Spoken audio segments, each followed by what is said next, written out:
Hello అండి, this is Bhavani. రెగ్యులర్గా మనం చికెన్ తీసుకుంటూనే ఉంటాం కదా, అలా కాకుండా చికెన్ లివర్తో ఒక మంచి వంటను ఎలా చేయాలో ఇప్పుడు చూపిస్తాను. ఈ చికెన్ లివర్ అనేది హెల్త్కి మనకు చాలా మంచిది. ఎందుకంటే దీంట్లో ఐరన్, ప్రోటీన్స్ ఎక్కువగా ఉంటాయి. జనరల్గా ఎవరైనా సిక్ అయినప్పుడు ఇమీడియట్ ఎనర్జీ రావాలంటే లివర్ తీసుకుంటే చాలా మంచిది. లివర్ అనేది కొద్దిగా వెగటు వాసన లాగా ఉంటుంది కదా, అలా వెగటు వాసన రాకుండా ఉండటం కోసం లివర్తో పాటు ఇలా మెంతికూర, చిన్న మెంతికూరని వేసుకుంటే చాలా బాగుంటుంది. ఇంకోటి ఏంటంటే, ఈ చిన్న మెంతికూరని ఎప్పుడు కూడా తీసుకున్నప్పుడు చాకుతో కట్ చేయకూడదు. చాకుతో కట్ చేస్తే చేదు వచ్చేస్తుంది. అలా కాకుండా ఇట్లా చేతితోనే ఇట్లా విరిపేస్తే చేదు రాదు. మనం లివరు కందనకాయ ముక్కలు తీసుకున్నాము. ఇందులో 1 స్పూను అల్లం వెల్లుల్లిపాయ పేస్ట్, 1/2 స్పూను పసుపు, 1 స్పూన్ ఉప్పు వేసుకొని బాగా కలుపుకొని కుక్కర్లో వేసి 3 విజిల్స్ వచ్చే వరకు ఉడికించుకోవాలి. ఎందుకనంటే లివర్ ఉడికిపోతుంది కానీ కందనకాయ ముక్కలు గట్టిగా ఉంటాయి. వేపితే ఇంకా గట్టిగా అయిపోతాయి. కాబట్టి ఒక 3 విజిల్స్ ఉంచుకొని 3 విజిల్స్ రానిచ్చి ఉడికిస్తే సరిపోతుంది. ఇందులో వాటర్ పోయిన అవసరం లేదు, ఇందులో ఉన్న వాటర్తోనే ఉడికిపోతుంది. ఇప్పుడు స్టవ్ వెలిగించి స్టవ్ మీద కళాయి పెట్టుకున్నాము. దీంట్లో ఆయిల్ వేసాము.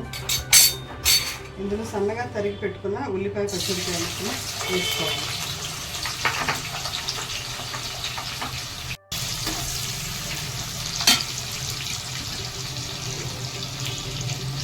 కొంచెం పసుపు,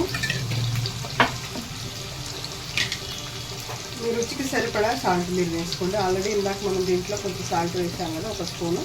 ఇప్పుడు కొంచెం 1 స్పూన్ వేసాను. కొద్దిగా తక్కువైనా పర్వాలేదు, కానీ ఎప్పుడైనా ఉప్పు కొంచెం ఎక్కువ వేసుకోకూడదు, చూసుకొని తర్వాత వేసుకోవచ్చు. 1 స్పూన్ అల్లం వెల్లుల్లి పేస్ట్,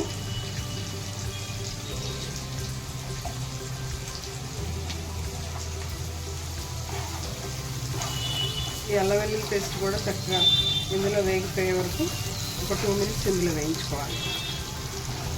ఉల్లిపాయలు, పచ్చిమిరపకాయలు చక్కగా వేగిపోయింది. ఇప్పుడు మనం ముందుగా ఉడికించి పెట్టుకున్న ఈ లివర్, కందనకాయలు ఇలా వేసేసుకోవాలి. ఇందులో మనం ఏం వాటర్ పోయలేదు, ఇందులో వాటిని ఉడికిపోయింది. ఒక 5 మినిట్స్ హై ఫ్లేమ్లో వేసుకోవాలి. చక్కగా వేగిపోయింది. ఇప్పుడు ఇందులో కారం రుచికి సరిపడినంత వేసుకోండి. మీరు తినేదాన్ని బట్టి.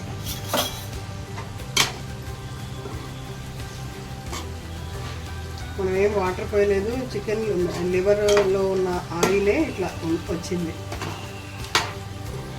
ఆయిల్ కూడా నేను కొంచెం వేసాను. ఈ లివరు, కందనకాయలు అనేది పెరిగే పిల్లలకి చాలా మంచిదంట. ఎందుకంటే ఇందులో బి విటమిన్ ఎక్కువగా ఉంటుంది. మెంతికూర వేస్తున్నాను. ఇది మా ఇంట్లో పండింది.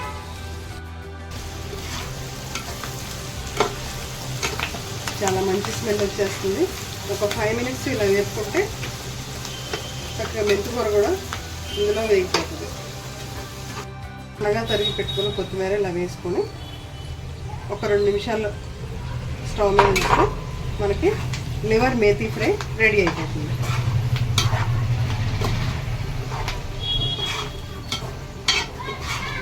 కావాలంటే కొంచెం గ్రేవీగా ఉంచుకోవచ్చు, లేదంటే డీప్ ఫ్రై కూడా చేసుకోవచ్చు. నేను కొంచెం గ్రేవీగానే ఉంచుతున్నాను ఇక్కడ.